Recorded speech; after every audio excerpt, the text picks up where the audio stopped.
tardes a todos. Hoy vamos a tomar el tema en el living de profilaxis antifúngica en leucemia, linfoma y, leucemia, trasplante y si hay otros candidatos a profilaxis.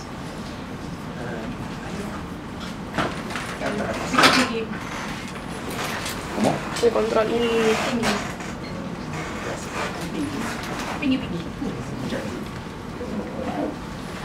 Bueno, yo simplemente, a modo de introducción al tema, que vamos a tener el placer de escucharla a Alejandra, quería comentarle y recomendarles este trabajo, que en realidad es un paquete de medidas para la prevención de infecciones en hongos filamentosos.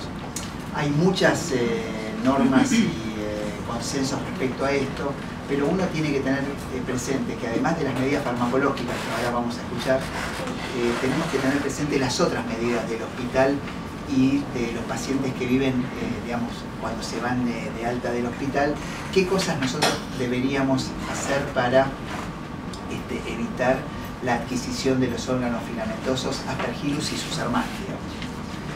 Por un lado, las medidas ambientales de prevención.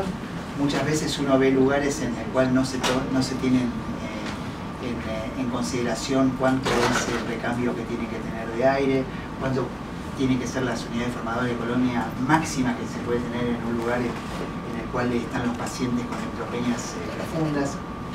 Por un lado, todas las medidas de control de infección nosocomial, en especial, 2 o 3 situaciones especiales. Educar mucho al personal de la salud, que el personal tome conciencia, que los médicos también tomen conciencia de cumplir estrictamente todo el control de infecciones en el hospital. Por supuesto, cosas básicas como por ejemplo que los pacientes no se bañen, que no utilicen la ducha, que se le haga un baño con esponja exclusivamente para el enfermo. Digamos, cosas que parecen básicas, pero muchas veces cuando uno ve el funcionamiento de los pacientes neutropénicos profundos no se cumplen. Adicionales como medidas de prevención, además de todo esto, bueno, fijarse si el enfermo eventualmente no puede ingresar a un área donde las pueden ser prácticamente nulas, garantizarle al paciente que en los lugares, si están en sala general, las unidades formadoras de colonia tienen que ser muy baja la adquisición, el traslado de los enfermos, por supuesto que tiene que ser evitándolo en su mayoría, digamos, todas situaciones que se pueden cumplir, no con grandes recursos, pero sí la importancia de cumplirlos. ¿Puedo hacerte una pregunta? ¿Cómo no? Cuando hablas de ducha, nosotros tenemos bastante resistencia al paciente, nosotros tenemos bastante resistencia al paciente de no utilizar la ducha, entonces le sacamos la flor de la ducha, se limpia diariamente el cañito, ¿viste algo que eso sea seguro? O sea, se baña con el cañito. Bueno, el punto es la aerosolización, pero la colonización está. Nosotros, de hecho, evitamos la ducha y se bañan exclusivamente con paño. Porque la verdad que desde los primeros trabajos de Anaisi en ese sentido, yo creo que es una vía de adquisición muy importante, fundamentalmente para coincido. Tenemos pacientes bastante particulares, pero bueno, tener una duda con eso. Las medidas de prevención fuera del hospital, es muy importante que los pacientes eviten tomar, por ejemplo, mate, que eviten tomar té, que no fumen. Todas esas situaciones tienen mucha colidia y tienen mucha adquisición de Aspergillus y yo le digo sus hermanos. Por supuesto, no estar en grandes concentraciones, evitar también las construcciones, que es muy importante. Si el paciente se va a trasladar de un lugar a otro, que use barbijo 3M, etc. Todo esto, que la verdad que está muy reducido en mi comentario, yo les sugiero que lean las recomendaciones, y en las recomendaciones están muy bien punto por punto. Y bueno, por supuesto, como una situación muy importante es la profilaxis farmacológica. Para eso la dejo a Alejandra. Muchas gracias por haber venido. Gracias a ti, Javier. No, por favor. Veo mucha gente atrás y acá hay lugar, salvo que estén por un periodo corto y tenga que hacer un lado, me voy a correr porque me da el camino.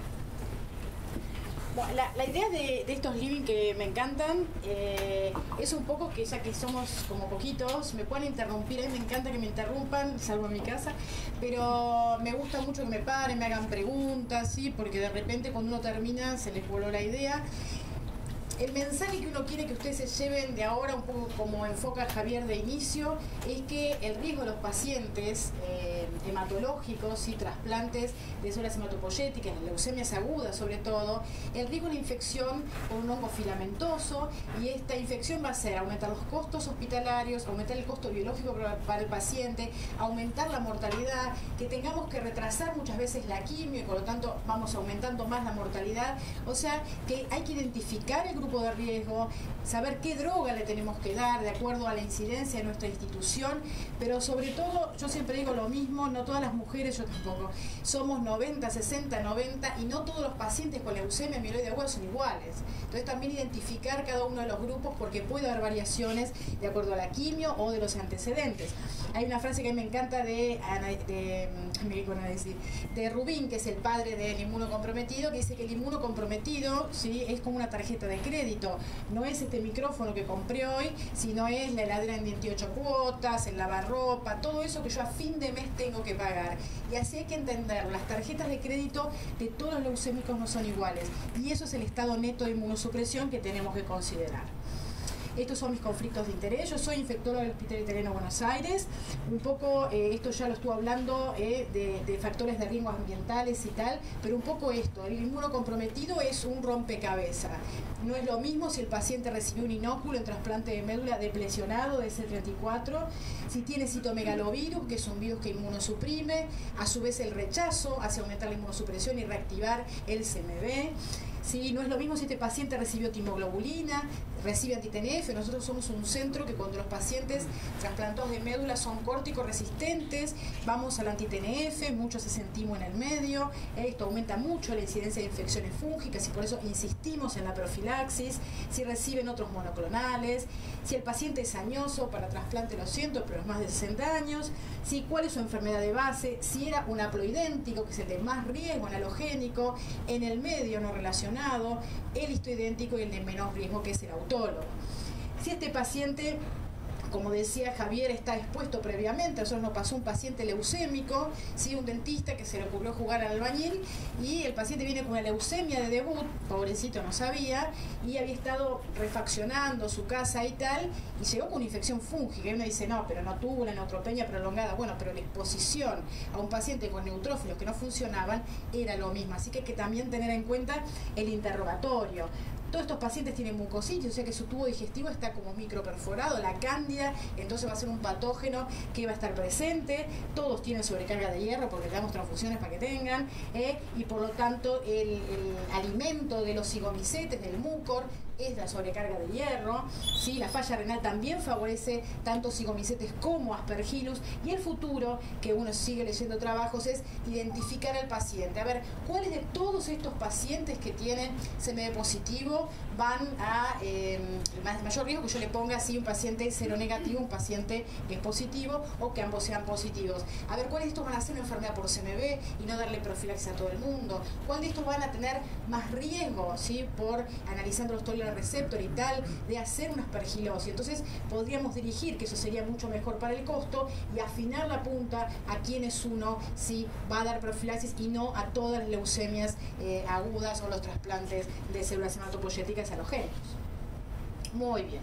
Y bueno, y claramente el grupo se define, el número es clarísimo, donde el 98% se lo llevan las leucemias mieloides agudas, las leucemias linfáticas agudas y los de células hematopoyéticas halogénicos. Y es entonces claramente este grupo de pacientes que yo voy a dirigir la profilaxis antifúngica.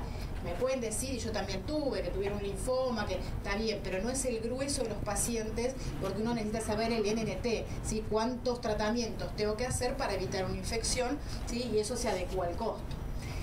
Y no es lo mismo tener un H grado 4 y extenso, ¿sí?, tanto sea agudo como crónico. Fíjense el porcentaje de infecciones fúngicas en un paciente que tiene un H que tiene digestivo, hepático y de piel, ¿sí? Si el paciente está en la fase crónica, ustedes saben que el H es sinónimo de profilaxis antifúngica, estemos en el escenario que estemos, por esto justamente.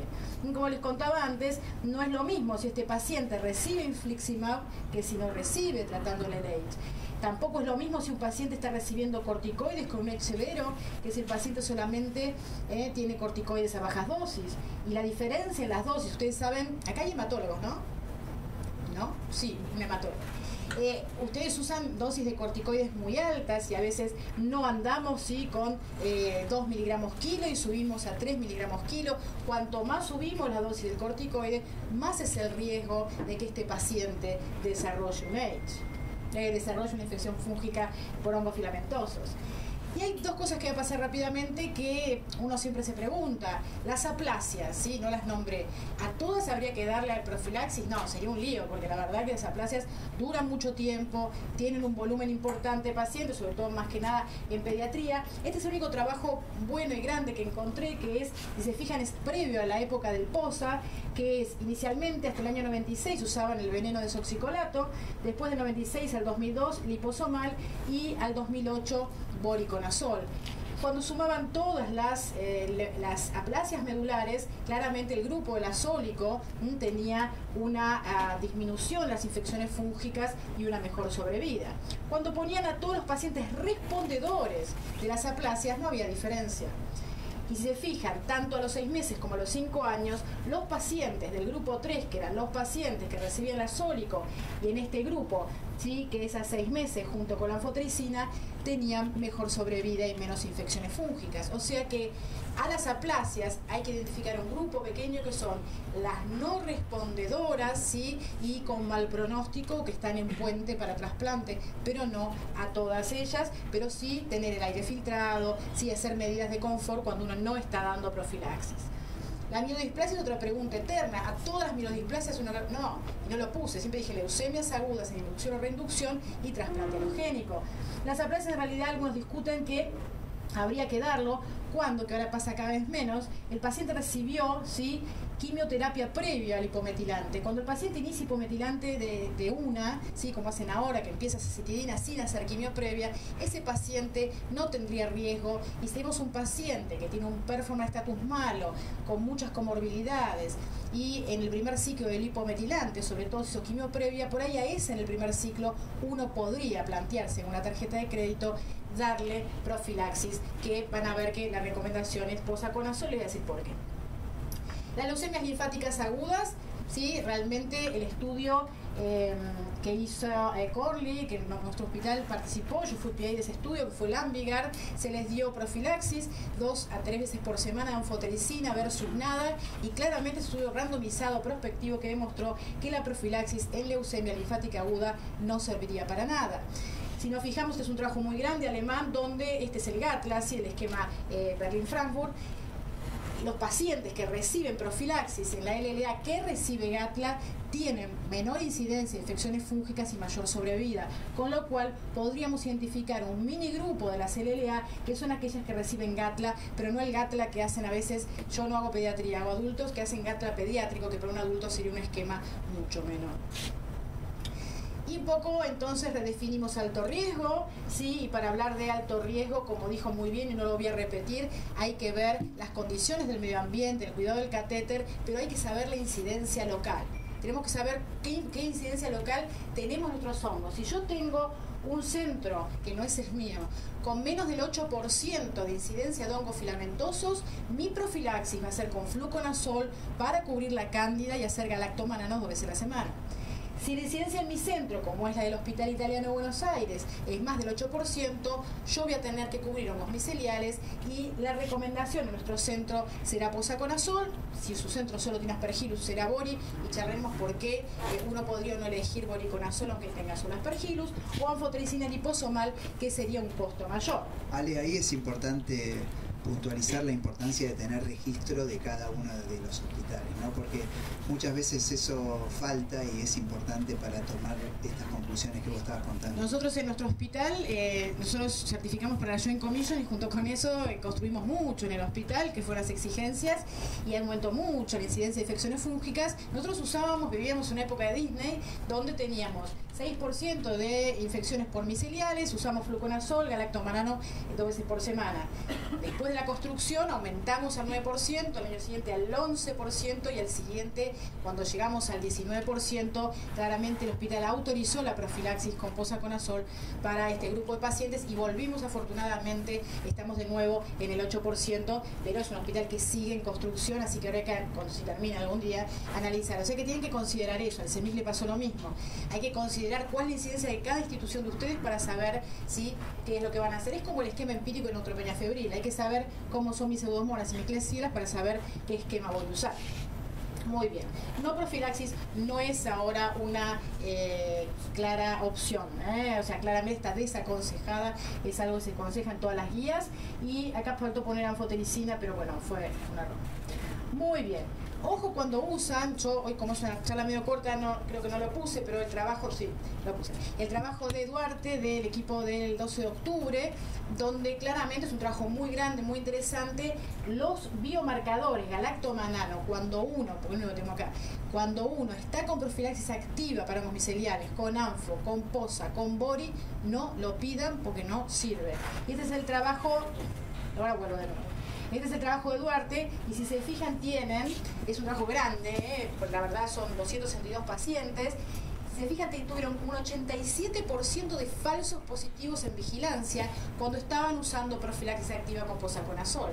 O sea que yo estaba gastando un montón de diagnóstico, de estudio y de tratamiento en pacientes falsos positivos. Sin embargo, los falsos positivos, cuando yo tenía sospecha, eran nada más rondando el 12-13%. Con lo cual sirve cuando yo estoy en profilaxis y sospecho que se infectó, que hizo una infección de brecha, que hizo breakthrough, porque si no, realmente no se vigila al paciente en profilaxis porque claramente los falsos positivos son demasiado grandes. Como también, perdón que quedó mal puesta, como también no pidan galactomanano si el paciente tiene más de 100 polimorfonucleares. Esa es la razón por qué en trasplante órgano sólido no lo pedimos en sangre. Claramente el valor del galactomanano es cuando yo tengo una neutropenia profunda, porque acá hay gente muy joven, pero yo me divertía cuando era joven con el Pac-Man. No sé si ustedes saben una cosita amarilla que comía, ¿saben? Bueno, algo que usábamos nosotros, éramos re divertidos, lo mismo que teníamos. Y ese Pac-Man es el polimorfonuclear que se ocupa de comer al hongo micelial. O sea que cuando yo tengo más de 100 polimorfonucleares disminuye muchísimo. No así en el VAL, que claramente cuando yo tengo más de 1 en el VAL, no más de 0,5, podríamos charlar entre 0,7 y 1, pero más de 1 en el VAL no se influencia por los antifúngicos sistémicos menos de 7 días y no se influencia por la cantidad de polimorfonucleares que tenga. Por eso también es útil en otros huéspedes no neutropénicos y aplásicos. ¿Hasta acá venimos bien? Y bueno, el futuro son los biomarcadores. Lo único que tenemos, el cultivo que cerró en 50% sensibilidad y nunca vamos a tener más porque realmente hay muchas de las razones para no poder cultivarlo y mucho menos si uno habla, acá tengo una micóloga, de cigomicetes donde yo puedo verlo en el directo, si es aifa, con tabiques no tan prolijitos y aislados y medio gordito, con un ángulo obtuso, pero que nunca crece. ¿Por qué? Crece muy poco porque al cultivarlo se rompe la membrana y no desarrolla. Yo creo que este 50% nunca va a ser superado. Galactomanano tiene una sensibilidad, la verdad, que tampoco es divina. O sea que esperamos que la combinación de biomarcadores, un trabajo que publicó Aguado el año pasado y que se viene diciendo en todos los congresos nuestros, va a ser el futuro. Beta-glucano no es un buen marcador para diagnóstico, es un marcador para diagnóstico de neumocitis girovesi o para descartar la infección fúngica. La PCR, bueno, todos los congresos están los PCRistas y los anti-PCRistas, se van peleando y que si la técnica no está hecha en home, entonces hay que estandarizarla y que la estandarizan pero que no es la mejor. Seguimos haciéndolo, nosotros estamos tratando de desarrollar una PCR en el hospital. El Lateral Flow Device es interesante, pero también hay un grupo que va y otro que no. Hay un grupo de españoles que lo usa y dice que es excelente. Es como un EVA-test, pero de sangre. Tiene una gotita de sangre o una... Es igual que un EVA-test, es da positivo o negativo o débilmente positivo que se considera negativo y lo tienen en minutos, en 15 minutos. El punto es combinar.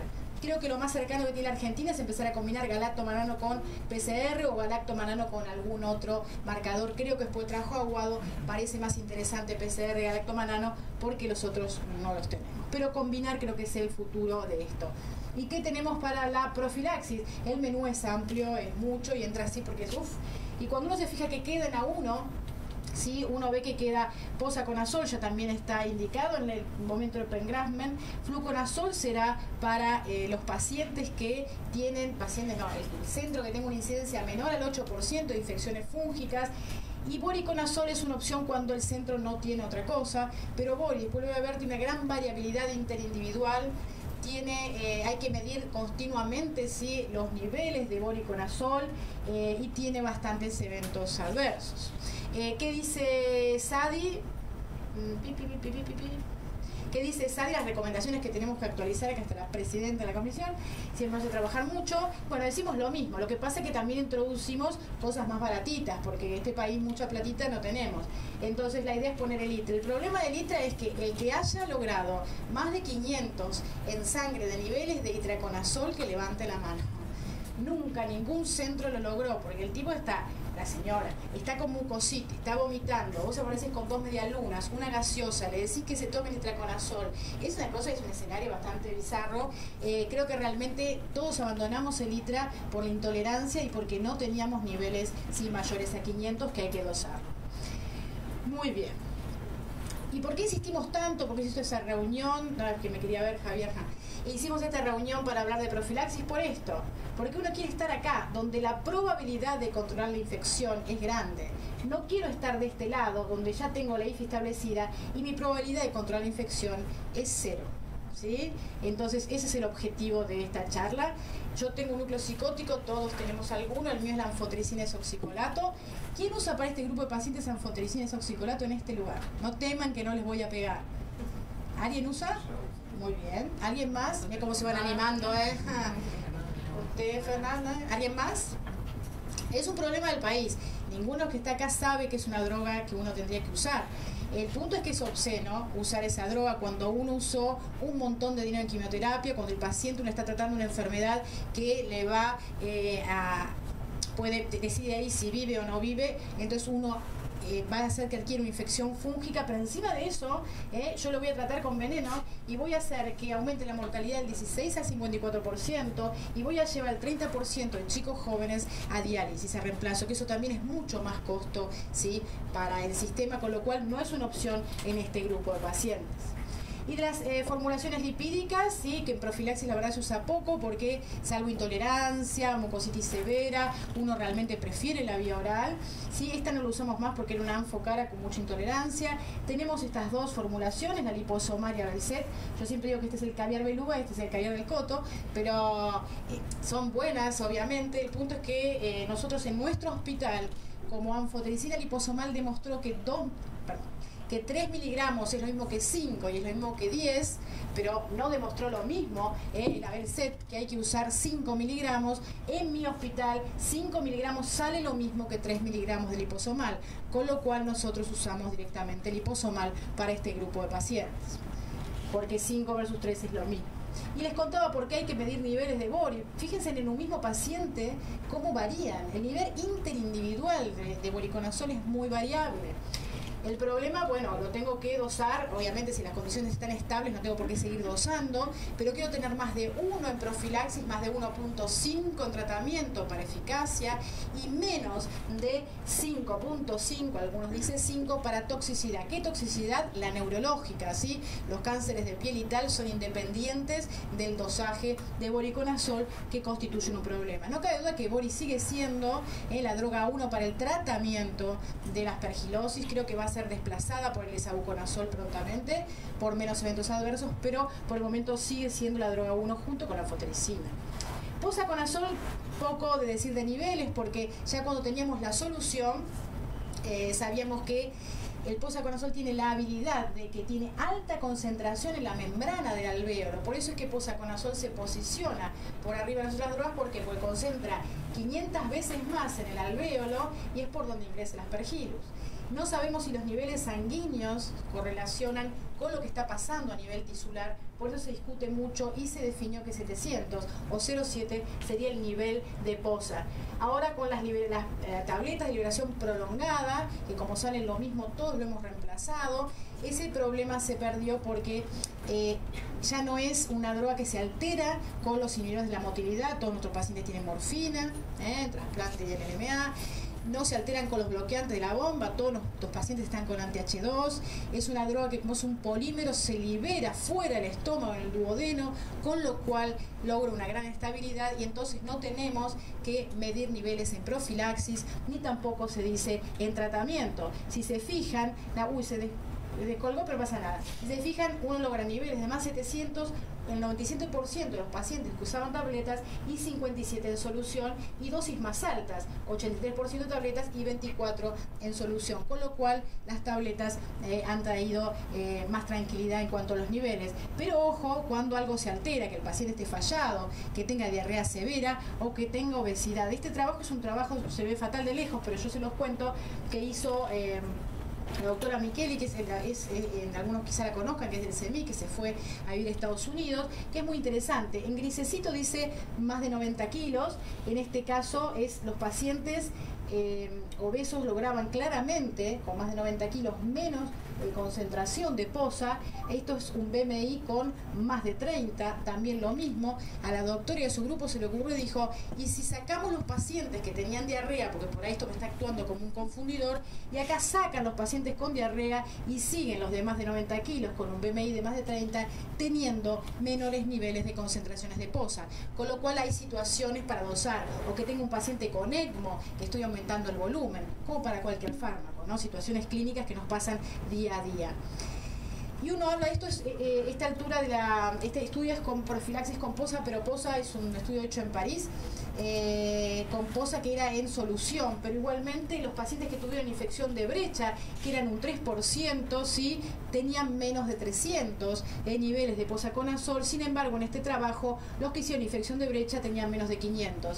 Con lo cual, lo que uno hace en la práctica diaria es que si un paciente que venía recibiendo profilaxis con posaconazol desarrolla alguna lesión pulmonar, lo primero que uno va a ir a hacer es fijarse para documentarlo si lo que tiene es un breakthrough, porque no alcanzaba, como pasa en el H, no alcanzaba los niveles. Entonces, cuando el paciente dice severo, diarrea, no esperar a la lesión para verificar que eso fue una falla por niveles, sino que a veces amerita pedirlos, aunque seguimos sin saber la correlación de la concentración en sangre y la concentración tisular, que es 400 a 500 veces más.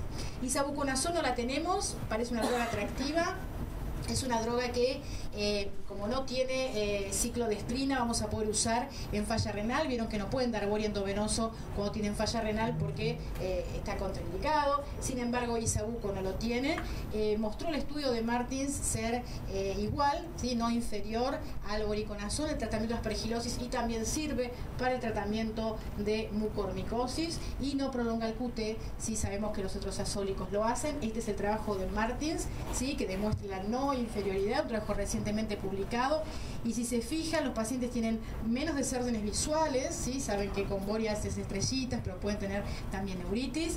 Los pacientes tienen menos toxicidad hepática, que eso es muy importante, porque muchas veces tenemos que suspender el azólico por el aumento de las enzimas, más que estos pacientes empiezan a hacer o están teniendo CH hepático y tenemos que pasarlo a anfotericina, posendovenoso no tenemos todavía, y también hay disminución en lo que es cáncer cutáneo y lesiones malignas en piel.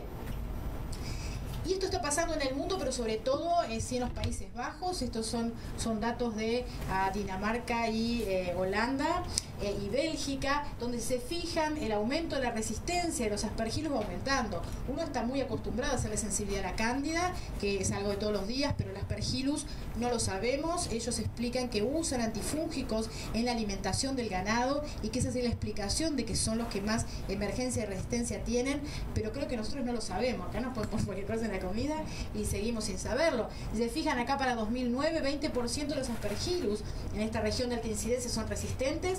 Rojita es a todos los azólicos, en la verde a itra y a posa, y en azul itrazolo. Claramente la resistencia aumentando y hay que acostumbrarse, y no solo en el hemisferio norte. Si se fijan, acá hay estas estrellitas en Estados Unidos, ¿sí?, Venezuela, Brasil y obviamente Europa, que reporta resistencia, con lo cual tenemos que acostumbrarnos a pedir estudios de sensibilidad de los aspergillus.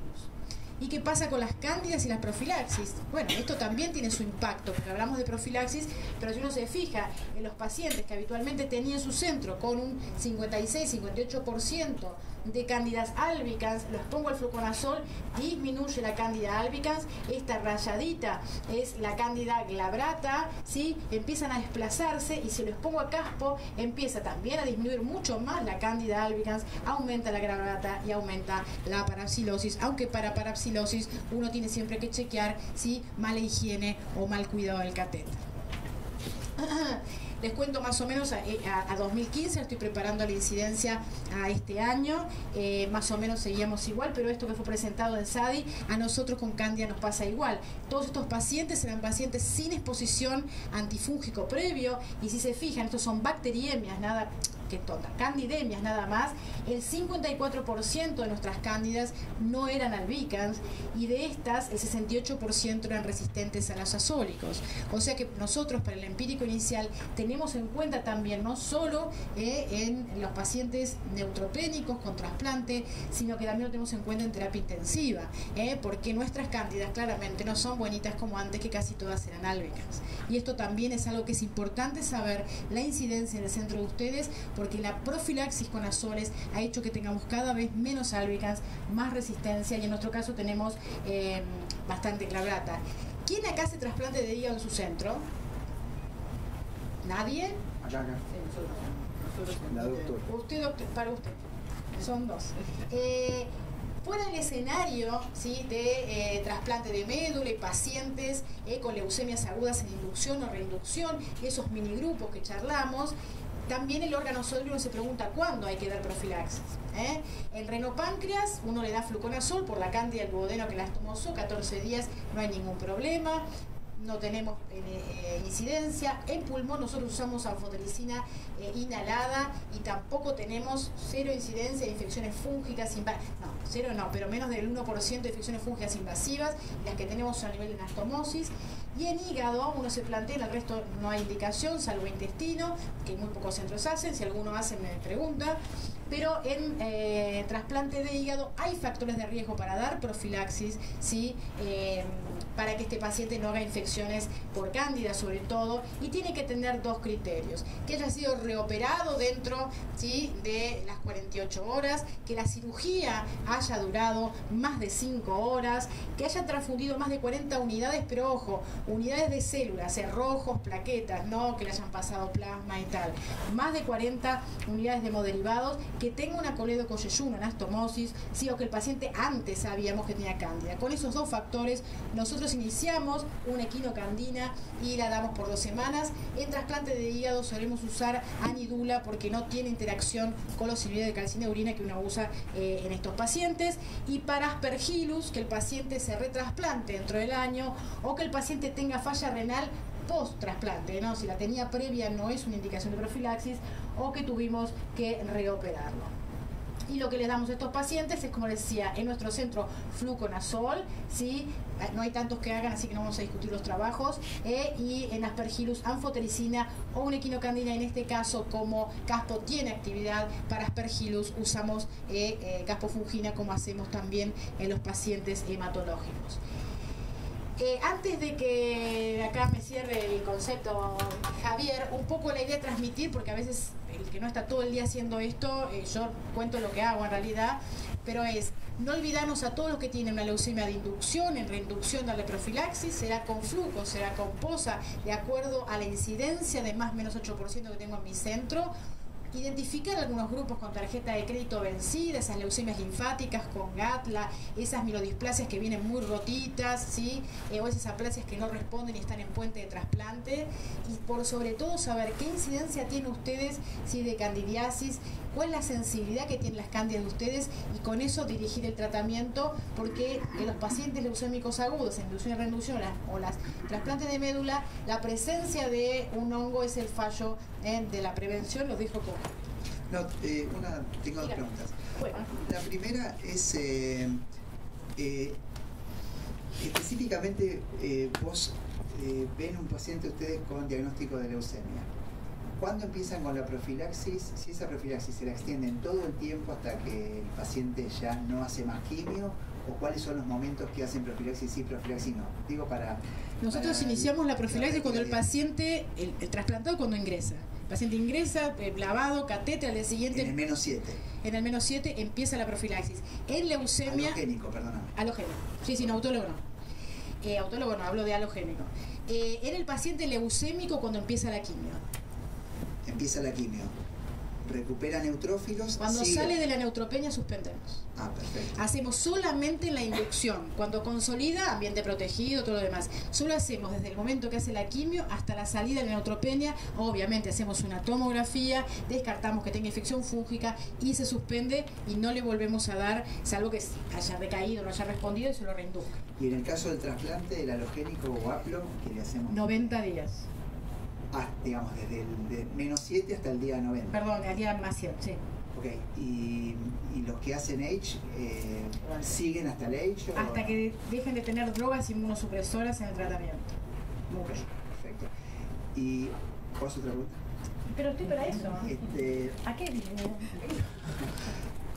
Inicial, cuando le haces diagnóstico, le haces por supuesto tomografía computada del tórax a todos los pacientes, me refiero, porque vos metiste dos grupos que son dos grupos muy interesantes para ver qué es la mielodisplasia y el paciente con aplasia medular. A ellos le hacen siempre tomografía inicial.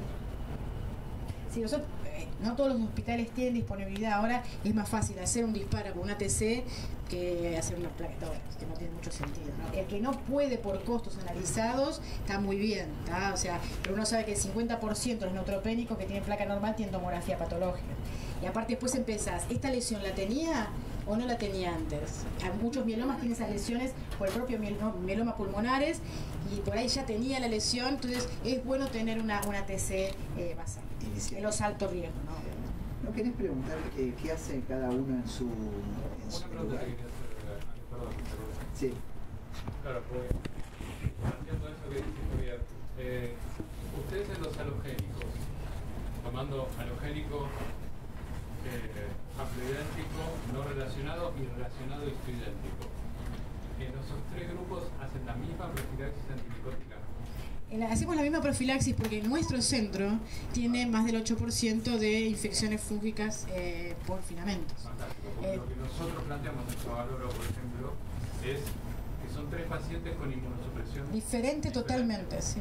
Entonces, al tener inmunosupresión diferente, nosotros hemos tenido diferentes incidencias de...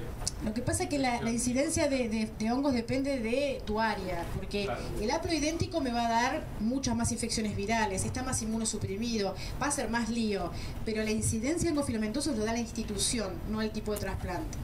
¿Sí? No el tipo de inmunosupresión, porque nosotros en el trasplante no relacionado condicionamos con timoglobulina, por ejemplo. Sí. Y los trasplantes relacionados los condicionamos con regímenes que son de intensidad menor. Claro, pero no es parecido el del relacionado, para un mecanismo de pensamiento. El relacionado, ¿no es bastante parecido a una leucemia mieloide aguda? No. ¿Puede decir que es mucho menor? Sí. El tiempo de neutropenia es menor, la incidencia de mucositis. Puede decir que duran menos de 2 semanas. Sí. Si vos tenés menos de 2 semanas en tus relacionados y tuviste 0 incidencia, podrías decir otra profilaxis también, por supuesto. Es decir, tenemos casi 0 incidencia durante la etapa de neutropenia. Por eso la discusión es la etapa de la salida de neutropenia. Claro, pero vos tenés 0 incidencia hasta el día más 100. Bueno, no. Es decir, estamos hablando de 0 incidencia en la etapa de neutropenia. Después depende del hecho. Y depende de cuánto lo trato para Y él. depende del medio ambiente, a dónde vuelve, tiene muchas variables ahí que no son institucionales sino personal. Estamos hablando puro de lo que yo manejo Sí, de sí. la enfermedad de injerto contra huésped. Por eso la segunda pregunta era si en todas las enfermedades de injerto contra huésped y en todos los tratamientos de enfermedad de injerto contra huésped hacer profilaxis contra hongos filamentosos. Ahí sí, ahí ya es una norma que no es centro dependiente, no es argentina, es mundial.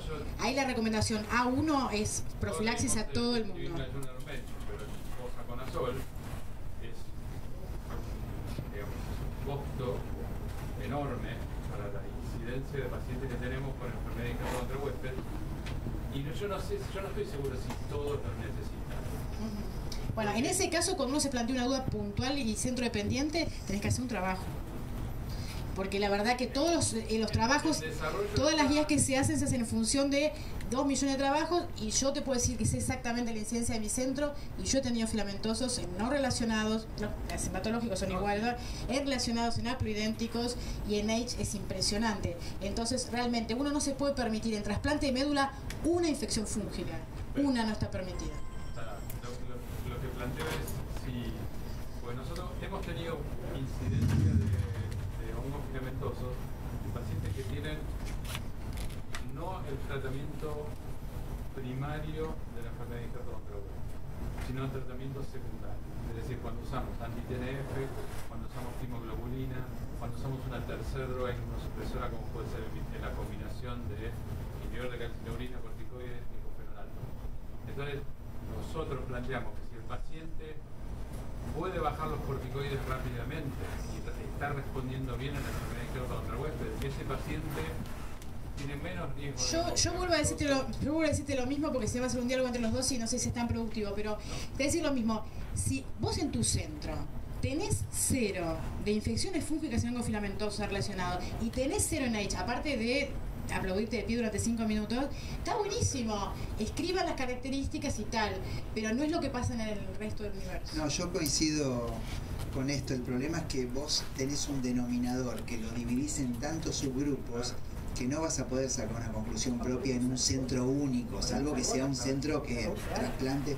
En el caso tuyo, ¿cómo sería que vos lo dividís en cuanto a la profilaxis? En la profilaxis nosotros no usamos en halogénicos relacionados idénticos la profilaxis para hongos. ¿No usás? No uso. Okay. Le hacemos frentistera. Perdón la pregunta, pero ¿qué opina tu infectóloga? La doctora está de acuerdo, lo hemos hecho con ella. Vamos a eliminarla del paraíso. Vamos a tener uno desaparecido. Bueno. Por eso yo te decía, el punto es que la verdad que cuando uno divide así tantos en los subgrupos no puede sacar. Estos son trabajos de cientos de enfermos.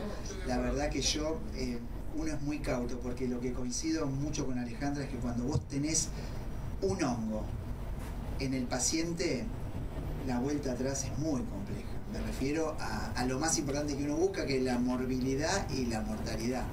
Entonces, uno se puede permitir una infección fúngica en trasplante. Sí, pues son catastróficas. Bueno, no te lo tengo que decir, son catastróficas. Son de terror. Es más, nosotros lo que estamos teniendo son pacientes que llegan a trasplantes con hongo compuesto. Eso pasa mucho. Claro, eso pasa. Eso pasa mucho y ahí sí no la suspendes nunca más hasta que el paciente tiene remisión completa y no tiene más. La coordinadora que La coordinadora de la Comisión de Inmunoglobulinemia. Ale, una pregunta. No, recién decías de la profilaxis antifúngica en las inducciones y considerar en las consolidaciones, o sea, y en la consolidación cuando tenés aire filtrado, tenés todas las características como para no. ¿Qué pasa en las consolidaciones cuando no tenés, digamos, uno sabe que la duración de la neutropenia es más corta, pero cuando tenés un paciente en una sala general, ya sea una habitación individual o no, como puede pasar en un hospital, donde no tenés esa característica y está en consolidación, ¿utilizarías? Pasa que en consolidación ¿Lo considerarías? Lo consideraría, como decía antes, según la tarjeta de crédito del paciente, claro, porque no son todos iguales las consolidaciones. O sea, consolidación no va, analizaría puntualmente cada consolidación. En ese caso sí, porque hemos tenido consolidaciones también, pero lo analizaría. Yo sigo probando. No, mientras que le sirva todo. No, te digo una cosa por cariño, No. por cariño, pero de onda. Cuando mi mensaje fundamentalmente es la necesidad de la profilaxis en el H, en las leucemias agudas, en inducción y reinducción y en los trasplantes halogénicos. Como mensaje final, la verdad me parece confuso, porque no es que a mí se me ocurra, sino que es algo hecho en millones de trabajos. No, pero a ver. Porque a mí me puede parecer que tengo poca KPC, pero tengo que analizarlo. No tengo poca KPC. Si se puede racionalizar. No se puede racionalizar, hay que hacer trabajos y analizar incidencia. Ale, ¿qué usan de profilaxis durante el trasplante?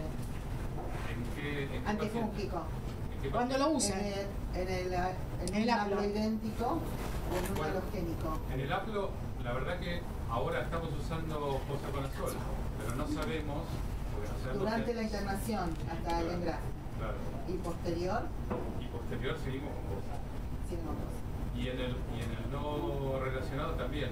A veces no tenemos disponibilidad de posa y hemos usado voriconazol, pero la idea es profilaxis antifilamentosa. ¿Y la incidencia tuya cuál ¿La es? incidencia que tienen? Porque ¿Qué incidencia porque tenés? Cuando usábamos, antes teníamos más del 6%. Pero nosotros usamos flujo. Pero esperá, ¿en qué paciente? Acá durante Esta la institución internación tiene menos del de los 6%. trasplantes, digamos, Es disneylandia. durante el periodo No relacionado. pre-engraftment en todo. Porque depende de la incidencia, ¿no? Relacionados Claro. y en la En los halogénicos y en los aplos utilizamos flujo durante el periodo Pero por de eso yo internación. estoy planteando que... Pero en el post, Porque digamos, tienen menos de trabajamos con 6% de hongos incidencia. ¿Entendés que no depende del trasplante, depende de la incidencia de la Claudia, institución? cuando se va, cambia. Te va con profilaxis para hongos filamentosos. Ok, Claro, porque vuelven al medio normal. está bien.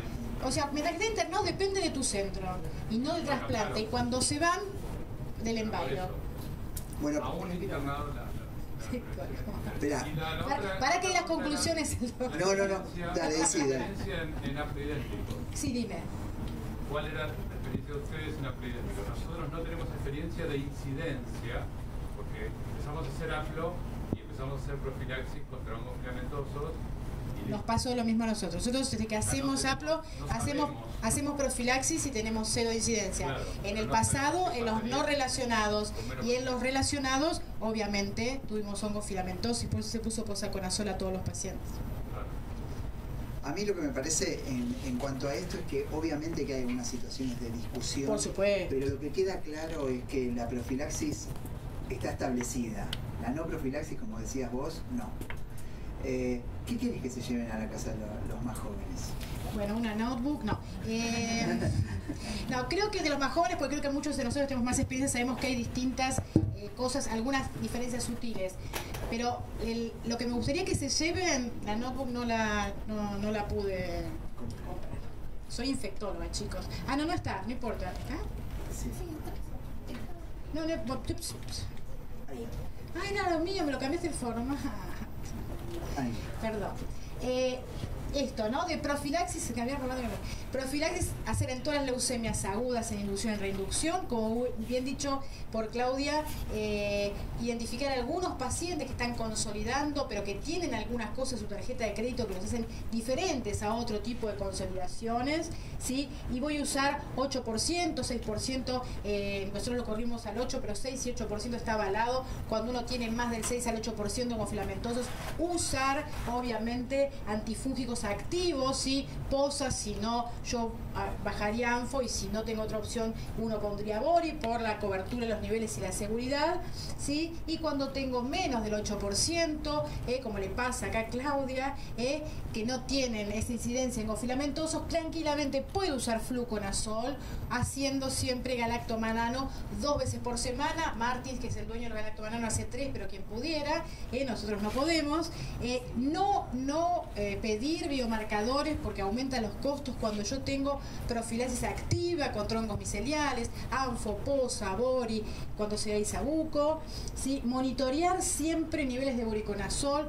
Yo a esta charla en mi país, yo soy uruguaya, y Uruguay no tiene monitoreo. Ahora lo contacté con Javiera Feltra, no tiene cómo monitorear BORI. Si uno usa BORI y no tiene monitoreo, no uses BORI. Un mensaje muy importante, y uno lo hace a la semana de iniciar la droga para ver los niveles.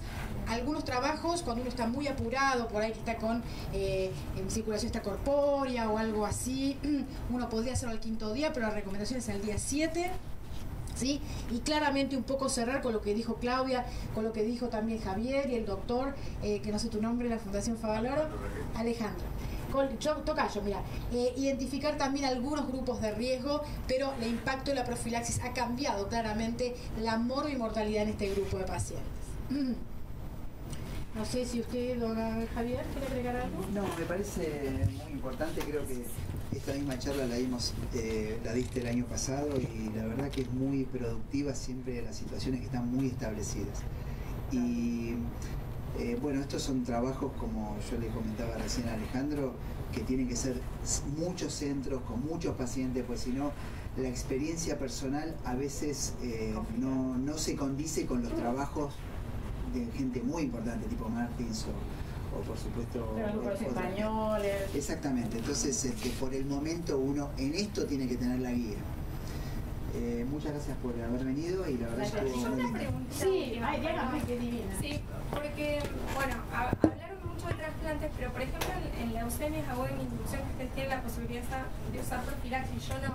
Antes de usar profilaxis, ¿qué evaluación le hacen al paciente? Porque el paciente viene con neutropenia funcional de un tiempo que uno no sabe y por ahí uno le da profilaxis a un paciente que ya tiene, quizás como vos comentaste, caso. Un poquito, por ahí hablamos tantas cosas, se perdió, pero nosotros les hacemos una tomografía de ingreso. alta resolución. ¿Eh? No, porque en algún momento había escuchado lavado y digo, que me quedé ahí. No, en el VAL, que el galactomanano en el VAL no se ve perjudicado cuando no está neutropénico. Sí, sí, eso clarísimo. No, VAL de Pero entrada por ahí, no. Yo No somos como tan- que escuché algo así que cuando... No, TC yo de sé. entrada, TC de entrada. Lavamos cuando tenemos sospecha, obviamente, que hay una infección o pasa algo. Sí, sí, algo que te... Igualmente, digamos, en Claro, lo centros vi. que no tienen algunos recursos, etcétera, como muy bien dijo Alejandra, creo que si uno se pone al tratamiento del enfermo, a optimizarle todos los tratamientos, etcétera, la profilaxis antifúngica en la inducción tiene que ser parte del combo que sí o sí lo tiene que hacer. ¿Estás de acuerdo, Alejandra, con eso? Sí, Porque pero la verdad- esta charla justamente es para transmitirles eso. No, ni hablar. Lo que pasa es que, bueno, yo estoy en un lugar donde tengo muchas leucemias agudas en inducción porque en realidad yo trasplantes no veo y la verdad que el tema de la profilaxis básicamente no... Creo que todos sabemos que es excelente. Las críticas son porque es No sé. costoso. No, Lo que pasa es que yo vuelvo no con lo lo puedo mismo, usar. ¿no? Soy infectóloga y soy pobre. Pero el punto es el costo para el paciente. Claro. Porque realmente si yo decido hacer un trasplante, yo decido por la quimioterapia que sale fortunas, sí, me van a decir, bueno, pero eso el módulo te lo cubre. Está bien, nadie está hablando del módulo, estamos hablando de un paciente que tiene una vida y que tiene una familia. Entonces ese es el punto. Yo sé que tengo que usarlo. Las críticas son por el costo. Lo ¿Bien? mismo todas las otras medidas. Para No, la ni hablar adquisición. porque por ahí, qué sé yo, si uno no tiene ambiente protegido y utiliza profilaxis, por ahí después... Y vas compensando, no es lo mismo, ¿no? Porque Obvio, es como una sería cal- todo el paquete de medidas como... Y sé que hacerlo no siempre se útil, puede, pero, bueno, obviamente. a mí me cuesta de los dos lados, o sea, esa es la realidad, ¿no? Uno conoce los trabajos, la evidencia. Pues y si no demás, pero tenés, a la es hora de como autorización con las obras sociales, aun cuando tiene el peso de la evidencia, no es que una cosa que uno aleatoriamente... Nosotros en las guías que decide. hicimos justamente de la comisión, lo que tratamos es poder ayudarlos a ustedes para que eso sea un estándar de cuidado y que lo puedan conseguir. Hicimos, por lo menos para el oxicolato, hizo una carta a la comisión que En se... 2012, eso. Tratamos de ayudar de lo que se puede porque sabemos, pero creo que en este caso el costo del paciente es la vida de una persona. Porque además se incorporaron ITRA ustedes, ¿no es cierto? En la guía como profilaxis. Pero lo hicimos porque hay lugares que no tienen No, nada, por no, eso. me refería por eso. Yo prefiero ITRA a desoxicolato, Claro. toda la vida. Claro. Hasta profilaxis. Sí, no, y dale media lunita. No, es que es una lucha. El doctor tenía una pregunta. Bueno, justo. si usaban posa también para inducción. Nosotros tenemos una incidencia de más del 8% en mi institución, posa con azul para todos. La profilaxis está determinada por la incidencia institucional. Por ejemplo, Claudia no, porque no tiene, que usa flu, que está perfecto. Yo tuve mis épocas de gloria que usaba fluconazol, te juro. Pero debido a la construcción y tal, aumentamos y entonces posa es para todos los que necesitan profilaxis antifúngica. Bueno, muchas gracias, Alejandra. No, gracias a ustedes.